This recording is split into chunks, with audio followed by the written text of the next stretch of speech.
Ξύπνησα εκεί, τρέμοντας από το κρύο ξαπλωμένο στο χιόνι. Δεν θυμόμαι πως βρέθηκα εκεί, αλλά εκείνη τη στιγμή λίγο με ένοιαζε. Εκείνο που με ενδιέφερε ήταν να βρω γρήγορα ένα ασφαλές καταφύγιο. Έκανα να σηκωθώ, μα δεν μπορούσα. Το ένα μου πόδι και η μέση ήταν χτυπημένα. Έπρεπε όσο το δυνατό συντομότερο να βρω ένα ασφαλές μέρος. Ήξερα πως ήταν θέμα λίγων ωρών να πεθάνω από υποθερμία. Άρχισα να σέρνομαι μέσα στο χιόνι, μην ξέροντας πως θα πηγαίνω. Όλα γύρω μου ήταν άγνωστα και σκεπασμένα από το πυκνό χιόνι. Μόνο μια στιγμή γύρισα πίσω μου και είδα. Κάπου φαίνεται πως θα είχα χτυπήσει. Πως άφηνα μια γραμμή αίματος.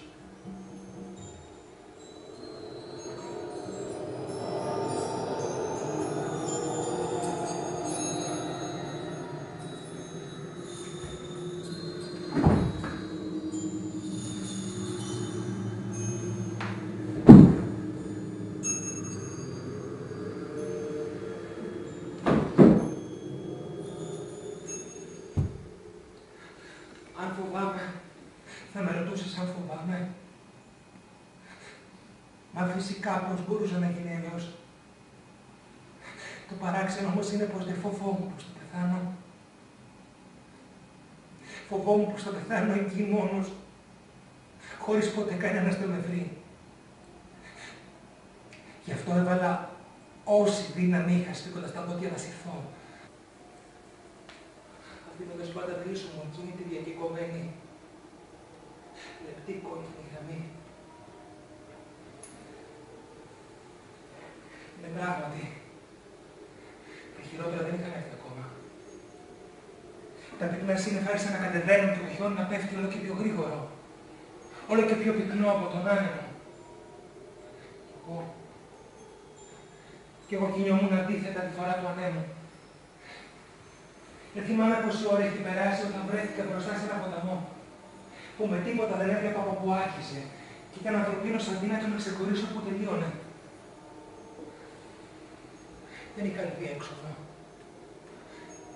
Έπρεπε προσωρινά να διακόψω τη γραμμή που σαν σκυλά με ακολουθούσε. Έπρεπε να το διασχίσω. Βρήκα ένα μακρύ κλαδί θαμμένο στο χιόνι, που θα το χρησιμοποιούσα για μπαστούνι. Έβγαλα τα ρούχα μου για να μην βραχούν και τα πέρασα γύρω από το σβέρκο μου. Τουλάχιστον η λογική μου δεν είχε καταλήψει ακόμα. Και προσπάθησα να σηκωθώ. Ακόμα θυμάμαι τον αφόρητο πόνο που διαπέρασε όλο μου το σώμα και μπήκα στο παγωμένο νερό. Ήμουν στη μέση της διαδρομής, όταν κατάλαβα πως το νερό έρχεται κατά πάνω πιο δυνατά και πιο παγωμένο. Μα εγώ ήξερα πως δεν είχα άλλη επιλογή. Και πως η ζωή. Είχα ρωτήσει κάποτε την αδελφή μου τι είναι και δεν γνώριζε. Δεν είναι τίποτα άλλο από ένα τυχαίο στατιστικό δείγμα. Άλλο το τυχερών και άλλο το όχι απρόβλεπτων καταστάσεων.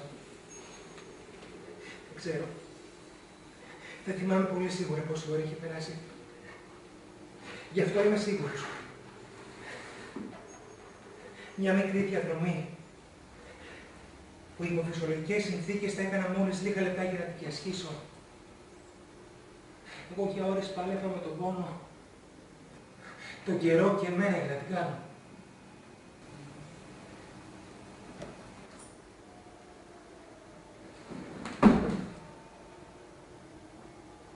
Ήμουν απέναντι, σε ένα ξερόχιο κλεισμένο κορμό, καπισμένος με την πλάτη. Οι ανάσεις μου ήταν βαθιές, γρήγορες. Το τρέμουλο γινόταν όλο και πιο δυνατό, όλο και πιο έντονο. Οι δυνάμεις μου, κάπως φαίνεται, με είχαν προδώσει. Κοίταξα γύρω μου. Τίποτα δεν μου φαίνονταν γνωστό οικείο. Είχε αρχίσει να βραδιάζει. Αυτή την παράδοξη ανακοχή τη διέκοψαν των διαφθαλίκων. Για κάποιο παράξενο λόγο αυτή η ήχη δεν μου ήταν άγνωστη. Ήταν ίδιοι με εκείνους που άκουγα τότε. Ήξερα δυστυχώς τι έπρεπε να γίνει. Τα χειρότερα μόλις είχαν έρθει, η γραμμή έπρεπε να συνεχίσει. Άρχισα να σέρνομαι μες τα πρώτα μέρη να κατάλαβα πως ήταν ανώφελο. Αν δεν γινόταν κάτι και μάλιστα γρήγορα, εγώ θα γινόμουν Ή ένα άμεστο παγωμένο γεύμα για τους λύκους που πλησίαζαν. Ή θα γινόμουν ένα με το τοπίο.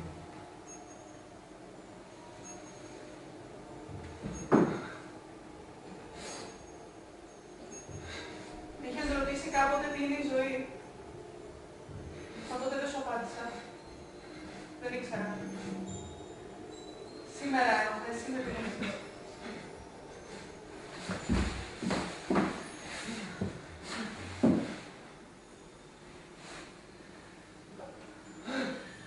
Ναι, τότε ήταν όλοι εκεί, και ο πατέρας και η μητέρα.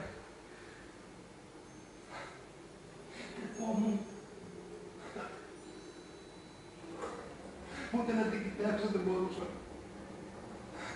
Και οι αδελφές μου βγήκαν. Και τότε άκουσα τη φωνή της μιας αδελφής μου.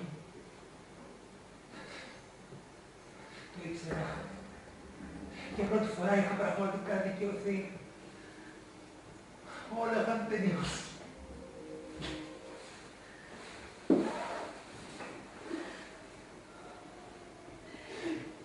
Για μέρες ψηλώσου στο πιλετό. Όταν ήρθα ήσουν σε κόμμα. Το ένιωθα όμως ότι ήξερες ότι ήμουν εδώ. Σου χάιδευε το κεφάλι, οι σπασμοί σταμάτανε και το τρέμουλο μου τριαζόταν. Και όμως σου μίλαγα. Δεν ήξερα τι άλλο να κάνω. Σου έλεγα και τότε που ήμασταν μικροί. Σου τραγουδούσα. Σου ζήτησα συγγνώμη. Το ξέρω ότι υπέφερες εξαιτίας μου. Όμως το μίσος είχε θολώσει.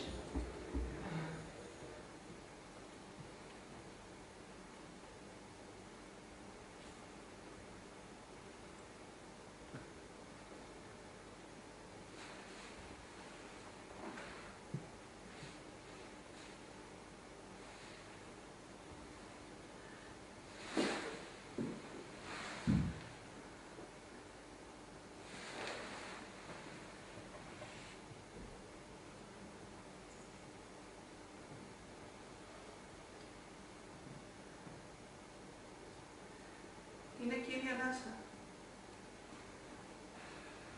που παίρνουμε όταν γεννιόμαστε. Ακριβώς λίγο πριν κλάψουμε. Και δεν φεύγει ποτέ από μέσα μας. Μας συντροφεύει παντού. Βυθίζεται ματιά μέσα στα πνευμόνια μας. Και δίνει ζωή στα κύτταρά μας. Είναι εκείνη η ανάσα. Μας δίνει κουράγιο να συνεχίζουμε. Όταν οι δυνάμεις και το σώμα μας δεν μπορούν άλλο. Είναι εκείνη η ανάσα που αναπαράγεται στην ανακούφιση. Ούτε εγώ το έχω προσέξει. Αλλά στην ανακούφιση βγάζουμε περισσότερο αέρα από όσο έχουμε εισπνεύσει. Είναι εκείνη η ανάσα που τεμαχίζεται και βγαίνει σταδιακά στο λυγμό και στη θλίψη. Είναι εκείνη που μας κρατάει ζωντανούς. Ο πόνος μας κόβει την κανονική ανάσα. Είναι εκείνη που μας ζεσταίνει τα χέρια όταν το κρύο μας πολιορκεί. Και έτσι, όπως τυχαία μπαίνει μέσα μας. Έτσι ξαφνικά ούτε λίγο πριν ούτε λίγο μετά. Φεύγει.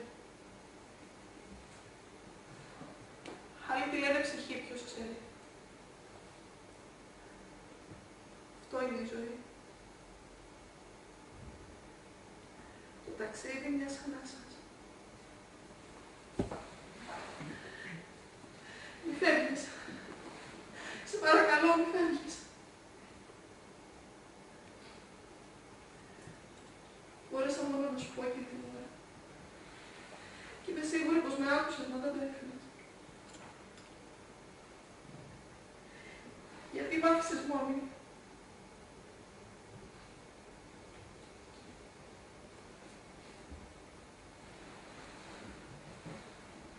Και τώρα πια δεν είμαι σίγουρη αν μ' ακούς.